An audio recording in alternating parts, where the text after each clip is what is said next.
पहाटेपासूनच पावसाने हाहाकार माजवलेला आहे। नवापूर तालुक्यात मुसळधार पावसाने हजेरी लावल्याने नदी नाले दुथडी भरून वाहत आहे। नवापूर पिंपळनेर रस्ता हा देखील पाण्याखाली गेलेला आहे। आपण बघू शकतो नवापूर तालुक्यातील जाम तलाव या गावाचा हा रस्ता आहे।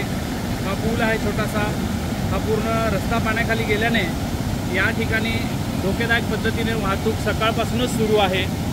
या ठिकाणाची वाहतूक संबंधित प्रशासनाने या ठिकाणी ठोस उपाययोजना करायला पाहिजे होत्या, बोर्ड लावायला पाहिजे होतं किंवा कुठलाही कर्मचारी या ठिकाणी नाही आहे। निष्काळजीपणा आपल्याला या ठिकाणी दिसून येतो। आपल्या जवळ या गावाचे उपसरपंच आहेत, त्यांच्याशी आपण बातचीत करणार आहोत। काय नाव आहे दादा तुमचं? माझे नाव बंसीला गणपत कोकणी आहे।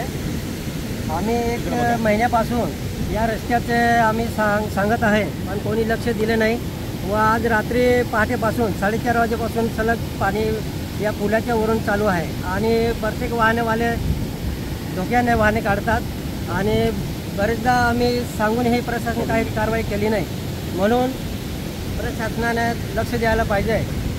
आणि इथे मोटरसायकल्या वगैरे गाड्या बरेचसे पडले आहे पाण्यामध्ये वाहन काढताना, म्हणून त्या प्रशासनाने थोडं लक्ष द्यायला पाहिजे।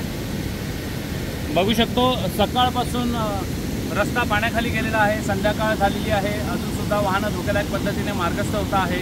या ठिकाणी उपाययोजना करायला पाहिजे असे गावाचे उपसरपंच यांनी मागणी केलेली आहे।